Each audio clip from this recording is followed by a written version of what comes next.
Hello，大家好，今天是520美股盘前行情快报，我是阿哲，我们又再次见面啦。穆迪下调美国信用评级，反倒给了散户大举抄底的机会。穆迪好像成了一个笑话。从上周三开始，美股就陷入了震荡调整。昨天的低开高走走势，其实说明这种震荡将要结束，很快方向就会出现。不管你是多头还是空头，现在都要特别关注。我们看到今天的行情图版。我们首先看到本期视频的行情目录。今天是市场观察纳斯达克指数第181期的视频。阿哲就会通过以下的3个部分讲解美股盘前行情观点。第一部分，我们会讲到有关于纳指的市场观察。昨天市场虽然没有太多的涨跌幅，但成交量却出现了天量阳线。同时，我们会更新171天均线目前的一个操作方案。而后在第3点，阿哲会讲一下日内的撑压，今天具体的数值是多少。在讲解了有关于第一部分的指数行情之后，我们来到第2和第3部分的个股走势。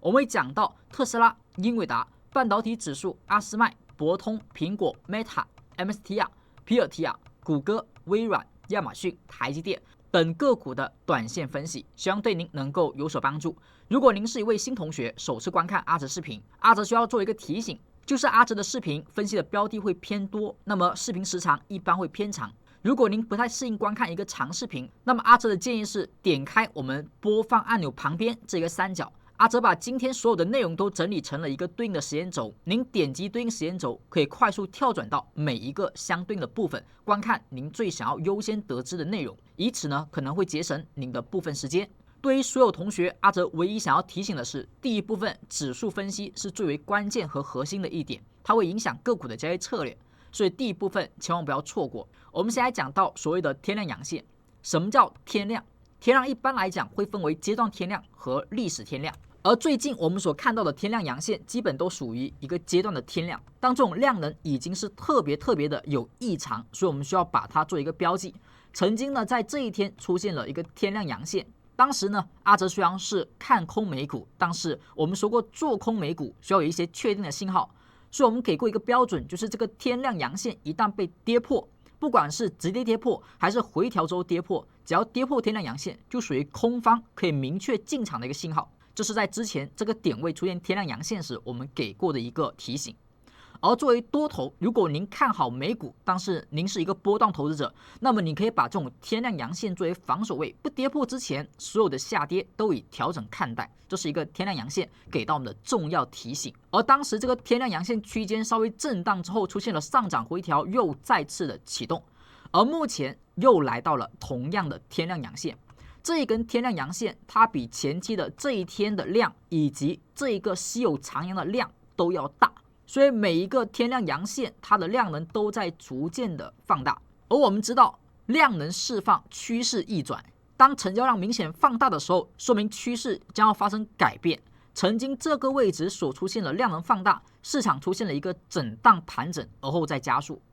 像这个位置稀有长阳所出现的明显放量，市场出现了一个1周级别的一个调整。那么目前再次出现了天量阳线，我们需要知道目前这里趋势将容易发生改变。结合前期呢处于一个震荡的走势，所以这里要么再次出现加速的一个上涨，要么出现加速的下跌，所以这是我们在当前要去小心的，不管是多头还是空头。同样的，如果您目前手中筹码是有优势，成本较低，你完全可以天量阳线作为防守位，不跌破，那么依旧看涨即可。而对于美股目前主要处于观望的投资者，手中还持有大量的现金的朋友，您目前所要关注的就是这根天量阳线会不会被跌破。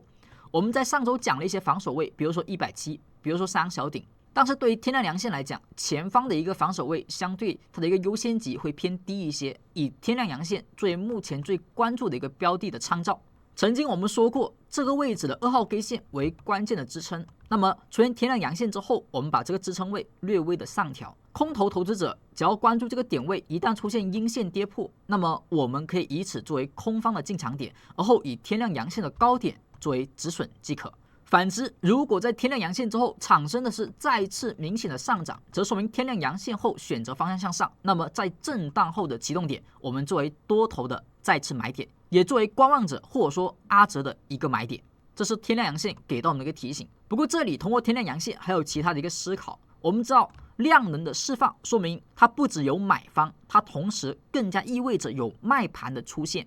能够出现天量阳线，至少说明这一天大家的分歧依旧是蛮大的，有人在买，但是更多的是有人在卖，所以才会有天量的产生。而我们知道，昨天的大幅低开是受制于穆迪下调了美国信用评级所产生的这种盘前的恐慌，然后开盘见到了大幅的低开。在事后的数据当中，我们知道昨天抄底的资金大部分是散户，那么阿哲就奇怪了，如果全部人都在这一天是看涨的，不管是机构和散户都在抄底，都在买进的话，那么请问昨天的量能是怎么释放的？如果真的是一致性的看涨美股，如果真的是大家都在抄底，那么请问昨天的量能为什么会有天量？假如目前这里是一致性的看涨，那么并且买方是占据绝对的优势，那么这个天量它不应该产生，它应该是缩量才对，但它却出现了天量，说明在大举抄底的散户的对面，还有那么不为人知的一批人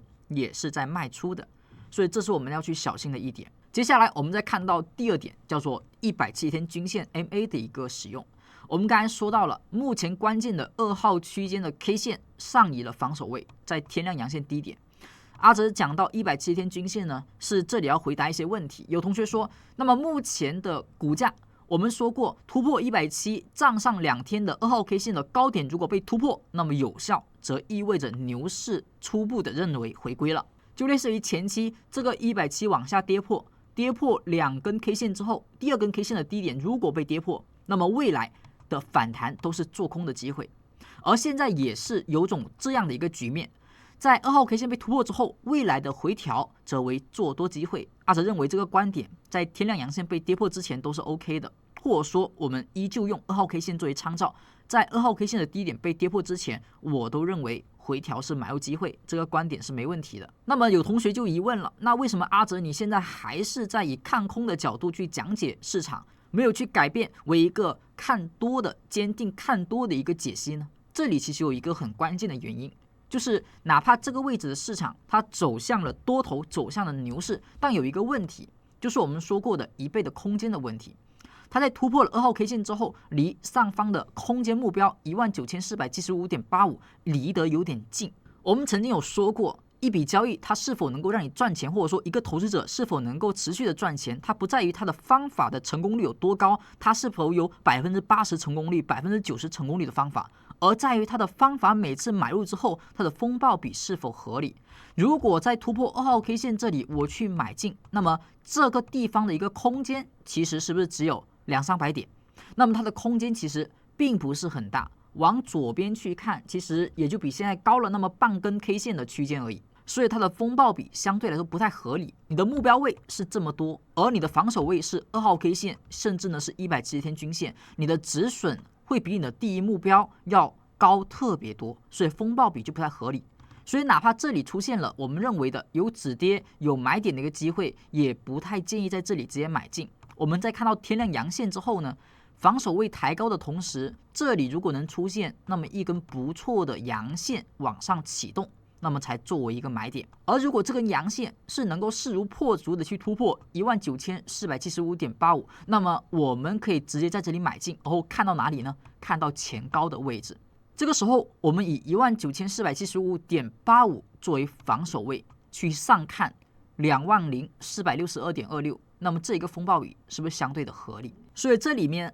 在这里阿哲目前还没有说可以去买入做多的原因，其实就是风暴比的一个问题，离上方的压力位偏靠近，略微上涨可能就碰到了。那么你买进之后，可能这里是短线的获利还行，但是阿哲呢觉得这个空间不大。那么这里哪怕已经有点转为牛市的一个初始，我们也不去随便的在这里去开多单。那么接下来我们就关注一点，在天量阳线低点不破的前提下，是否能够去突破上方的压力。如果在这里一直保持震荡，一直呢不能够去突破这个1倍的空间，那么它总是要往下调的。而如果目前真的是一个牛市，那么170天均线它应该是有一个上行产生支撑的效果，那么这里将会产生再次的一个买点。所以真正的多单的一个布局和买入，阿哲要么等待它突破压力，要么等待它回调170有支撑。而如果这两种情况目前不出现，一直保持震荡，那么阿哲呢一直会以看空的方式来去看待目前的市场。相信听完天量阳线以及为什么这里不去盲目开多单的一个原因之后，您对目前的市场有了一定的认识。那么如果以上的观点对您能够有所帮助，那么希望大家也照常为视频点一个小红心，点一个赞。假如您的时间比较充裕，那么也希望大家在视频底下可以留下您的一句宝贵评论。同时，如果您是一位新同学，还未订阅阿哲频道，那么阿哲希望您在收听有收获的前提下，也可以点击一下这个订阅按钮。在点击之后，你会成为阿哲的频道订阅粉丝观众，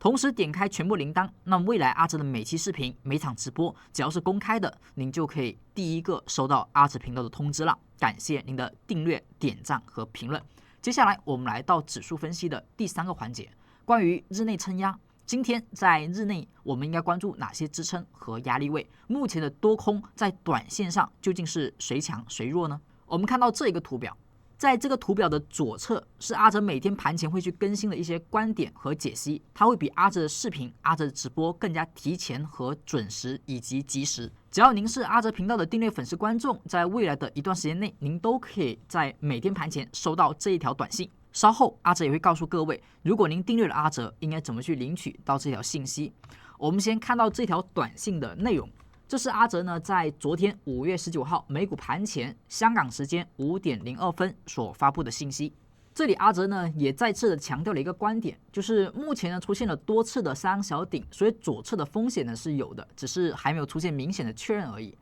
而因为上方的压力位比较近，所以目前出现了5浪的推动之后，它是理论上存在有3波调整的一个需要的。这也是为什么在这里阿哲不去盲目开多单。哪怕它存在107天线有效突破的短线初始的情况下，依旧没有盲目的开多单，除非目前的行情证明它不是一个5浪的结束，而是一个5浪的延伸，或者说5浪的再次的推进推高，那么我们才会去进行一个短线的多单的看涨。当下呢，主要关注的还是日线的170日均线的支撑。那么现在我们有所更改更改成除了看170天均线之外，我们更临近的还要看天量阳线的低点。如果天量阳线的低点被跌破，并且是有效跌破，那么正常来讲，107天均线的支撑大体呢也是容易被跌破的。所以目前最新的天量阳线纳指的这根 K 线，周一 K 线的高低点，则可以再次的为我们去佐证熊市反弹高点，亦或者是牛市启动的初期。除了这些观点之后，我们看到下方的这个点位的预测。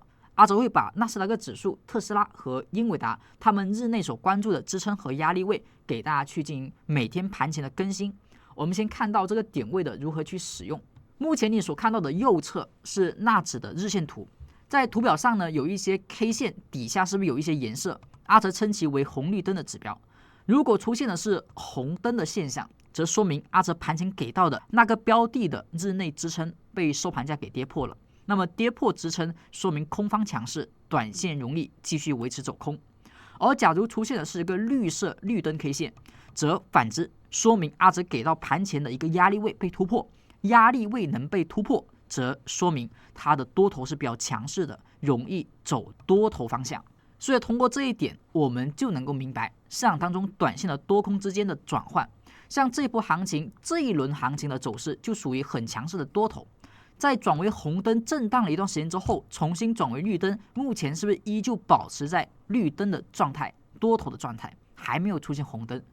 所以一直以来呢，从这个低点开始，我们都是保持着，虽然说看空市场，但是不要轻易去做空。只有明确的一个信号，可以是红灯，可以是跌破天量阳线，可以是跌破三小顶等等信号出现，我们才进行做空的准备。而当下这波行情上涨，目前还没有找到这个机会。所以要么呢，这里再次出现一根强势的阳线，让阿哲有做多的一个时机；要么呢，出现下跌的 K 线，选择开空单的机会。而在此之前，如果它保持这种震荡，那么我们就继续观望，因为它不可能一直震荡，特别是在天亮之后，它必然会有趋势的转势 K 线，特别是在天亮阳线出现之后，它一定会有趋势的变化产生。像前期这个位置所出现的天亮之后，是不是出现了明显的高开高走？是不是方向选择？那么现在又出现天亮之后，它必然会在短线上再次出现这种明显的方向选择，要么是高开的某个方向的缺口，要么就是某一个方向的明显大阳线、大阴线在这种天亮后产生。而从右侧的角度，目前这种信号在发生之前，它依旧处于多头。我们关注一下是否会产生有那么一天预测的日内支撑被跌破的。从这一个绿灯开始，其实目前没有一天的支撑位被跌破，它每一天都收在支撑位之上，包括昨天大幅低开之后也收上来了。所以我们关注周二的点位，周二的预测低点是19076.44，预测的高点是19368.24。股价如果收盘在19076.44之下，这说明这是一个红灯 K 线。那么前期的红灯出现在这个地方，而后产生调整。如果不是中美谈判的利好，那么这一波上涨可能就不会出现。而现在呢，如果在这里再次出现红灯，如果这一波红灯产生之后没有同样级别的一个利好，那么是不是往下的概率就比较大？所以关注一下本周会不会有那么一天跌破了预测的低点支撑，产生红灯。在这里呢，阿哲也提醒一下，如何能够领取到每天盘前的点位。首先，您必须得要是订阅了阿哲同学，因为这些信息只提供给订阅同学，非订阅粉丝观众目前如果还未订阅，那么赶紧可以在视频底下点个订阅。而后呢，您可以看到评论区，在评论区当中有阿哲的置顶评论，在置顶评论中是助教老师的联系方式，是他的 Telegram 链接，您点击链接就可以找到助教，但找到助教还不够。因为助教老师每天面临很多询问，所以您得要直接告诉他您需要什么。这里阿哲建议大家可以发送一个领取的口令，就是盘前解析的盘前。在发送给助教之后呢，他就会告诉您如何能够去领取了。那么您在找到助教老师之后呢，在未来的一段时间就可以收到阿哲每天盘前的这个信息更新。希望这一条盘前信息能够对您产生一定的帮助。而阿哲讲技术频道更多的是分享技术分析在美股市场的使用和它的一个跟踪。如果您更想要学习更多的技术分析的知识，那么仅通过一个盘前可能还远远不够，因为盘前呢更多的是对于当下行情的一个解析和跟踪。如果您想要学习更多，那么阿哲建议的是您可以看到其他的粉丝福利。最基本的是每天的盘前解析，对于当下行情的一些判定。假如您想更进一步，想要学习更多知识，能够让您自身能够有所提高，而不单纯呢只是盘前看一条短信，那么您也可以关注阿哲所特意为订阅粉丝观众所准备的粉丝学习小组。在这个小组当中，我们专门解决技术分析的一个疑问。当然了，这个小组不是说每位同学都能够参加的，它有一些小小的门槛。比如说，阿哲希望每一个加入的同学都真的是热爱技术分析，同时您真的能够有时间花在学习之上。所以您必须得要认真的学习过一节我们的内部课程，然后才有机会进入到粉丝群组。您只要有收听过一次我们的内部课程直播，然后完成过一次课中老师所安排的课后作业，那么您交给助教老师之后，只要批改合格，他就会邀请您进入到我们的粉丝学小组。这是一个小小的考验，小小的门槛，希望您能够真正的花费时间和精力在技术分析的学习之上。在这里呢，阿哲告诉大家怎么去报名我们的内部课程。每周呢，我们都会有特定的一个主题班课，像本周和下周，我们5月20号到5月30号会有拥抱财富做分化龙头的一个课程。如果您对于龙头个股，对于当下市场真正资金所青睐的方向如何去寻找，您是有感兴趣了解这方面的，怎么通过技术分析来选股选出龙头，怎么在技术分析的角度上去观察出个股的资金异动，那么对于这方面您如果想要学习，在找到助教老师之后，除了回复盘前，你也可以给他发送报名2个文字。在发送报名之后，助教老师就知道您想要参加我们本周的课程。那么在每天香港时间早上10点，他就会在开课之前把报名之后的课程链接发送给您，您就可以参加我们这些课程了。感谢大家的点赞、订阅、评论支持。那么以上是对于指数的分析，接下来我们来到个股解析。在对于指数有了一个明确的认识之后，我们知道目前做多相对空间有限。在那种阳线产生之前呢，很多个股其实目前处于获利兑现的环节，甚至有些个股提前于市场走弱。我们接下来将会去讲到第一支标的，会先看到特斯拉。我们先看到特斯拉的空间图表。在特斯拉的走势当中呢，整体和指数是不是有所相似？在突破170天均线2根 K 线后，整体这根 K 线的高点是产生支撑的，而在这种支撑下产生了一个震荡的趋势。这种震荡趋势是不是跟前面这里有点相似？那么在这种震荡行情之中呢，我们不能够去盲目的去猜测，它会不会呢在这里出现上涨，就跟现在的天量阳线指数一样，你不能够去直接盲目的猜，它一定会走出上涨，它一定呢会再加速、再启动、再延续这个5浪的推进。这一切呢，我们都太过于猜测，太过于盲目。所以我们在这种行情走出来之前，在这样的一根阳线突破之前，我们不要去随便的猜测震荡后的一个方向。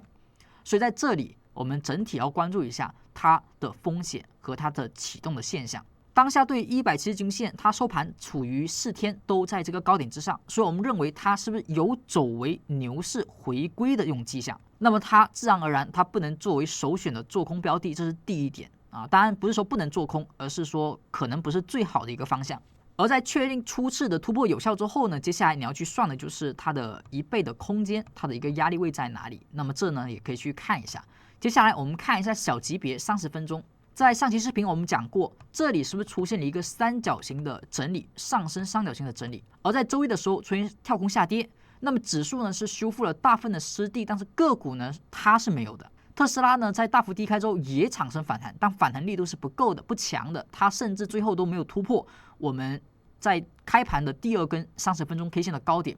然后又形成了一个小的三角，所以当下的一个走势呢，是选择向下的方向，概率更大。那为什么这一个低开之后会反弹呢？其实也很简单，因为它又来到了一个震荡的下沿，就跟前面这里一样，来到了震荡的一个下沿。曾经这里是不是也出现了三角形的一个跌破，然后往支撑位下沿去靠，同时还有170的一个支撑，但现在呢，它仅有下方震荡区下沿的低点支撑，而离170呢是有一段距离，所以目前30分钟的支撑比起之前是不太一样的，所以这个位置反弹的力度又不强。我们说过，反弹力度看这个箱体的一半，之前这里反弹是1天就过了，而现在呢，这个箱体一半很明显是没有站稳的，阿哲都不用去算，这一半它是没有站稳的。反而是有压力，所以这里一旦往掉头向下把这个区间跌破，那么是不是它就有一个空方的区间是170天均线的乖离修复？所以这里要小心。如果您是做多特斯拉的，走到这里，我们在明确出现一根阳线突破区间跟前面这种位置相似之前，尽可能小心。以上是对于特斯拉30分钟和日线空间的解析。接下来我们看到它的资金和动能方面。当前我们所看到是特斯拉的日线图表，上方的红绿灯动能 K 线，你会发现它出现了红灯，昨天为绿灯，今天为红灯，那么则说明它是一个什么现象？是一个卖点，就跟前面这里一样，出现了绿灯之后的红灯，说明它是一个卖点，说明市场呢有调整需要。前面是一个红灯后的绿灯，则为买点，由极弱变极强和由极强变极弱。这一波调整呢，时间不是很长，后面呢以绿灯重新展开上涨，而现在这一波上涨持续的绿灯，指数是没有出现红灯的，而个股却首先出现了红灯，所以在这个地方，特斯拉我们认为它是一个风险，在动能 K 线上，这个地方属于卖点，除非再次出现绿灯 K 线。在再次出现绿灯 K 线之前，我们保持特斯拉的风险的关注，而这一波低点的绿灯到现在这里已经构成离场的信号，龙头引力还是处于上台童子高位的预警区，随波段的高点。而这一波连续的上涨，这里呢是一个红灯，红灯 K 线低点则为变盘的低点支撑，目前还没有跌破。如果这里再出现一根阴线收盘跌破，结合红绿灯的卖出信号，那么效果会更好。这里将会明确它是一个波段高点，而当前是初步确认波段高点。所以如果您对于特斯拉目前还抱有一个信心的话，那么我们也可以关注这个震荡区间，刚好就是变盘 K 线的低点支撑。当出现特斯拉有那么一根阴线把它跌破的时候，其实您说要去做空，阿哲也不会认为有任何的一个问题，它的空间是有的，那么它的其中的空头利润也是有的。这里我们也说一下有关于特斯拉的预测点位，我们看到它今天的一个预测高低点，低点的支撑看到332.915，而预测的高点压力是342.545，关注日内这两个承压。如果股价呢收盘再次跌破低点，那么基本上又是一根红灯，两根红灯结合指数目前的环境，那么是不是风险会更大一点？特斯拉。以上呢是对于特斯拉的一个解析，那么接下来我们看到英伟达。英伟达的图表在走到了2号 K 线170突破之后呢，相对有所走弱，市场呢在震荡，可能等待消息面的一些酝酿。但是它目前的走势确实比指数要弱一点点，因为指数目前是不是突破了2号 K 线的高点，并且运行了4天，而它后面的几天都在2号 K 线的区间之内，没有选择突破，也没有跌破。所以在空间上呢，2号 K 线依旧作为震荡区间的上下沿，那么当前还没有选择有效的突破，空间上这里不作为一个再次开新仓的点。这里如果真的想要再次加仓或看涨，是不是得要有一根阳线收盘突破？而这个突破呢，是可以构成追涨点的，因为它和指数不一样，它离上方的一个点位呢是还有空间。而这是空间上我们去关注的。假如这里2号 K 线反而选择是下破，那么就要小心风险了。我们在看到资金和动能上如何去看待。目前所看的是英伟达的日线图表，在日线图表上，我们会看到它和特斯拉一样，底下呢也是处于龙头引力的波段高点的提醒。而它的变盘 K 线呢是连续流进后的这一根流出，也是这一根假阴线。这根假阴线的低点目前还有支撑，没有去跌破。那么在这一根阴线跌破之前，我们当前认为有风险，但是风险还没有明确，它至少比特斯拉来讲要晚一点。特斯拉呢是已经有风险确认释放的一个动作，而英伟达还没有，这个低点还没有跌破，在跌破之后才明确这里是有下跌的信号。在此之前呢，我们认为它在走弱，但是方向还没有选择。这里我们再看到英伟达的日内预测高低点，看到它的一个支撑和压力。今天的低点支撑是谁呢？是133.98，而高点的压力是137.46。关注这两个点位。如果今天英伟达跌破133.98，那么就和特斯拉一样，处于风险确认的时间点。结合下方的上台童子，那么风险在这里开始显现。以上是英伟达的分析，接下来我们看到半导体指数。我们最近呢一直在讲到的107天均线突破后的压力呢，在半导体指数上是体现的比较明显的。这里呢是1号 K 线的突破，这里是2号 K 线的收盘账上，所以170的关键 K 线是这一根十日星。后续股价没有向上的账上，它跟特斯拉和指数不一样，它是选择了向下的移动。所以在资金层面上，我们认为资金更多的是从半导体指数上去流出，那么它是流到哪里呢？我们不太确定，但确实是没有在往这一方面去倾向的一个动作。所以如果目前您持有的是看多半导体，那么这里是要小心的，它已经收盘价收在了170之下，只是一根阳线，它还不是很有效。但目前来讲，在出现再次的突破这一根十日星高点之前，我们这里它看空的一个机会比看多的机会要多，因为170目前还是往下走，如果这里是空方的机会，那么往下的空间是不是还蛮大？接下来我们看到资金和动能层面，目前所看到是半导体指数的 K 线日线图，底下它的龙头引力也同样处于波段高位区，上方在连续绿灯之后出现了红灯 K 线，是不是这个位置很多个股和指数都没有出现红灯，它出现了红灯，那么这个地方开始已经说明它比指数和很多个股是弱的。那么走到目前来说，我们没有看到再一次的红灯，但是它已经开始略微跌破170。变盘 K 线呢是这根红灯 K 线，它的低点目前也是支撑，没有跌破，所以从动能 K 线上看已经是风险确认，而资金上看呢还差这样的一根阴线把它给跌破。如果您是想要更加确切的去加多空单的同学，可以等这么根阴线产生，不管是特斯拉、英伟达，其实等那么一根阴线产生之后，我们去做空其实都没有太多的一个问题。在这种位置做空，你的一个风暴比也很合理，你的止损放到前高，亦或者说是前面的关键 K 线的高点就行，整体是合理的。那么这里我们也说一下有关于半导体指数周一关注的低点支撑和高点压力，它的低点数值是207.9，高点的压力是212.120，关注这两个价格。以上我们对特斯拉、英伟达和半导体指数做了一个解析。那么接下来我们来到第三部分，第一只个股是阿斯麦。目前所看到是阿斯麦的日线图表，在图表上你会发现阿斯麦呢是提前出现了一个红灯 K 线，底下也是出现了上台童子，所以它进入了一个调整的周期，调的力度呢比指数要强，因为它的三小顶是被跌破的。我们说过，在股价运行当中呢，如果你要去找做空标的，肯定找比指数弱的会好一点。那么阿斯麦呢，属于短线上走的比指数弱的。而通过我们的170天均线，它突破了第一天、第二天。那么第二天是谁？是不是在上周周二的时候？那么这根 K 线的低点目前是没有被跌破的，而它的高点呢是没有去有效突破的，整体也是一个震荡，只是震荡的一个幅度呢是比指数等个股是弱的。而它的变盘 K 线是这根 K 线。连续流进之后的流出，这根 K 线的低点目前被跌破，那股价呢下跌反弹，后续只要再收阴线，把这个低点跌破，是不是这个高点就已经很明确了？阿斯麦后续下方它的下一个支撑位，那么是不是170？而只要这个 K 线的区间被跌破了，那么170的关键的支撑其实被跌破也不是什么太多的一个难度，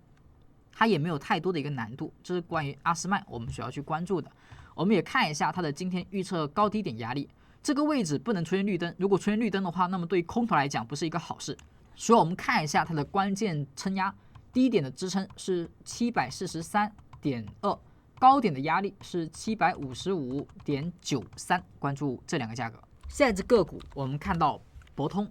博通的股价走势是出现了红灯之后的绿灯 K 线，那么红灯后的绿灯说明这里是买点，但因为下方呢有上台童子波段高点的提醒，所以哪怕这里是买点呢，正常来讲我们也尽可能不要买太多，或者说就不要买了。从低位到这里一波上涨，到了波段高点提醒，没有必要再去进行一个随便的买进。看到关键的 K 线连续流进后的流出是它的高点呢依旧会存在有压力，它的低点目前还没有跌破。而它因为是处于170天均线有效突破之后往上走了一倍空间的，所以以此呢，尽可能不要以它作为一个做空的标的，所以尽可能呢，它就不作为做空标的的首选。我们这里不看多，但是不要盲目的去做空，还没有出现那种迹象。我们看到它的一个预测高低点，今天的日内支撑是226.115，高点的压力呢是235.765，关注这两个价格。下一只标的我们看到苹果，而昨天同样出现的是不是还有特斯拉？所以苹果和特斯拉这类型昨天出现红灯的，都属于比起指数来讲，比起大部分个股来讲是比较弱的。昨天大家呢低开之后能收回来，它低开之后呢还下打了，并且收不太上来。关键的变盘 K 线呢是这一天它的低点目前首次被跌破，今天如果不能站回来，继续在这之下收，甚至有压力，那么是不是关键的支撑就被跌破了？那么这里是风险。而动能 K 线呢，提前显示这里的下跌已经是空头比较强，多头呢开始变弱了。所以苹果我们依旧保持之前的观点，在170没有突破，170之下这个地方，除了极少概率补涨的情况之外，大部分情况之下，它是不是空方的概率更大一点？而如果它这里真的要发生补涨，那么它必然要突破之前这个关键 K 线的高点。不突破之前，我们先不幻想它会补涨，那么以空方的标的来看待。关注它的一个高低点的撑压，它的低点支撑是在203.91，高点的压力是209.13，关注这两个价格。下一只标的我们看到 Meta 昨天是出现了绿灯，说明它呢整体还是比较强势的。这种个股昨天出现绿灯的，指数没有出现的，我们同样小心，不要随便的去做空啊。我们说看空美股，但是不是说让你随便的去做空美股。价格呢，前面是突破了2根170，而后出现上涨，170区间呢是没有跌破的。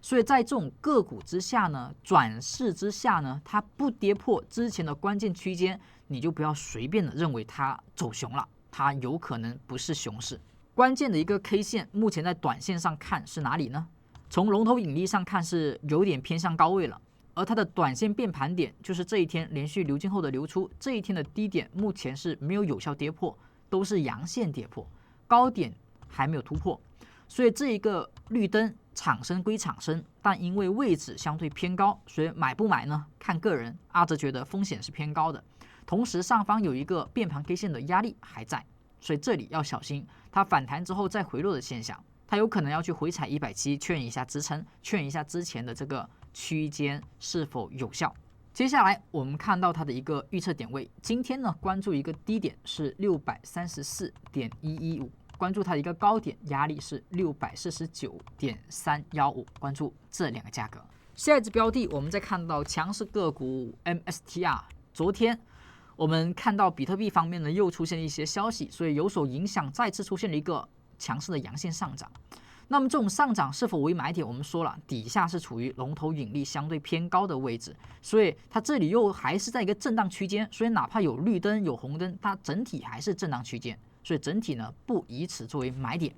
我们看到为什么这里会有一个支撑呢？因为它这里是下穿 K 线，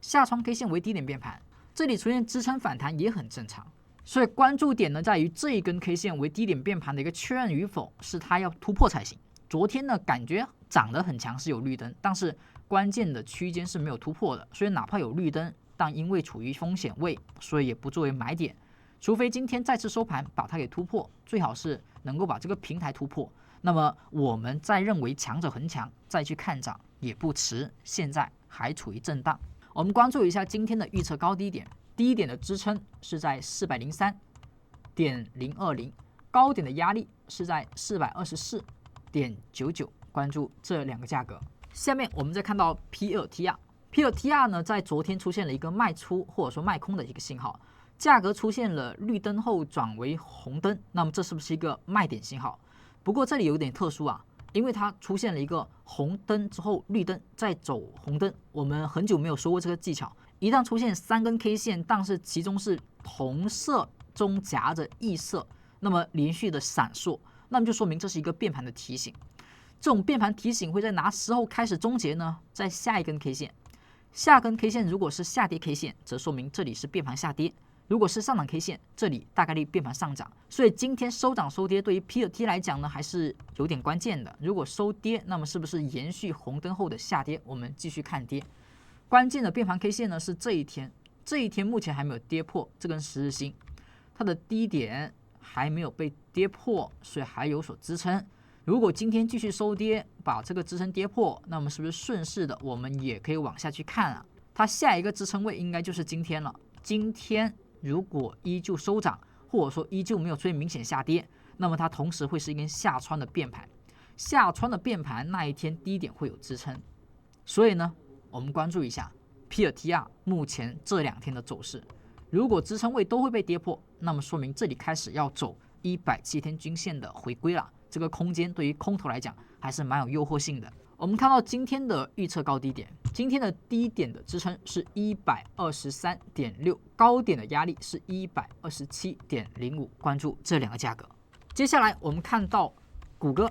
谷歌当前呢，对于170天均线也是没有突破的，只是比苹果要强那么一点点啊，但就是一点点。当前呢出现了一个连续流进后的流出 K 线，所以对于 BBD 来讲，关键 K 线呢是这一天它的低点和高点作为关键的多空区间。如果收盘在此之上，则继续的看多往100区去靠拢，甚至呢尝试突破。而假如收盘是跌破这根 K 线的，那么这里我们认为风险将会继续。所以当前的谷歌呢，就关注最新的昨天的那根阳线作为变盘区间，一旦跌破则空头显现，如果突破则依旧向上看170。我们看一下今天的预测高低点，今天的低点支撑是166.643，高点的压力是169.178，关注这两个价格。下一只标的我们看到微软。微软呢也是在龙头引力波段高点的提醒之下，出现了一个延续的上涨。这个上涨呢还是保持着绿灯，说明整体还是比较强势，资金呢连续的流出，当前还没有流进，所以微软呢是处于顺势的一个上涨，整体呢比很多个股都是强势的。这种个股我们想看空，但是也没有什么做空机会，特别是它对于这个2号 K 线已经是突破有效了，所以哪怕后续真有调整机会，大概率也不会去跌破这个区间。所以暂时我们以牛市反转来看待它的一个表现。那么目前它会不会调到这里给机会支撑呢？不一定，但是当前也肯定没有买进的机会，除非你去追涨。所以这个地方关注有没有流出之后变盘的流进 K 线，虽然目前在上涨，但是资金是在流出的，所以看一下目前会不会有变盘 K 线再给机会，没有的话呢就观望吧，看一下支撑呢它会不会到。关注一下今天的预测低点是454.835啊，高点的压力呢是463.62，关注这两个价格。我们再看到下一只标的是亚马逊。亚马逊的走势昨天在170上出现了低开高走，我们说这里有支撑很正常啊，170均线嘛，但它的一个有效突破与否呢，目前是无效的，因为关键的2号 K 线在这里，而后目前出现了跌破，跌破后170虽然有支撑，但是它反弹的时候肯定这里会有一个压力，所以当2号 K 线的区间被跌破的时候，就说明170呢它目前还不是一个有效的，那不是有效的，它就很难说有太强的一个支撑，所以亚马逊走到这里，我们依旧还是按空的方向去看待，它要走多，它就一定得要突破这一根10日线的高点，没有突破之前，它的上涨空间是有限的，它的上涨就以反弹来看待。底下的资金呢是没有太多的异动啊，关键的 K 线呢是这一根，其实也是被跌破了3天，所以亚马逊它作为空头标的也是没有太多的问题。我们再看到它的价格，在前面2根绿灯，在前面2根红灯之后呢，现在的关键低点支撑它是203.71，这是今天的高点压力呢是209.07，它的一个高点压力。接下来我们再看到台积电。台积电的走势是在一根阳线之后出现了震荡，这根阳线呢刚好是2号 K 线突破170，下方呢也是处于波荡的一个高位，变盘 K 线是这一天连续流进之后的流出 K 线，而它呢目前有一个支撑没有去跌破。当前的台积电也是选择方向跟指数呢类似于同势，在波段上处于高位，那么看一下会不会产生红灯。今天的低点支撑是188.811，高点的压力是193.55，关注这2个价格。最后再看到 SMCI 在昨天出现了一个看空信号，因为它出现了绿灯、红灯、绿灯3色灯之后有变盘，变盘之后呢又是一个下跌，又是绿灯后走为红灯，所以这里的 SMCI 呢更多的还是看跌的，除非它走为绿灯。那么这里呢2号 K 线是不是这根 K 线？这里是突破第1天，突破第2天，在突破第2天之后呢就滞涨了，没有再次的维持突破，所以这里它的上涨空间在突破之前都是很小的。而如果往下跌破，那么是不是往下看170支撑以及熊市的反弹高点？变盘 K 线呢昨天出现了连续流进后的流出，所以这一天低点如果再次能被跌破，就更加明确会往170天线去回归。目前的 SMCI 不建议去做多，做多空间比较小，除非产生绿灯而后突破左侧的高点。今天的红绿灯是多少呢？低点的支撑43.33，高点的压力45.6，关注这2个价格。以上就是520美股盘前行情快报。美股又见天量阳线，在量能大量的释放之后，必定会迎来趋势的转向或者说选择。那么这个选择是多头延续，还是反弹结束高点出现？那么接下来即将在本周见到分享。希望大家能够保持谨慎态度，不要在选择方向之前盲目下注某个方向，以此呢去博弈后续的利润。希望以上内容对您能够有所帮助，更多精彩内容我们下期再见，拜拜。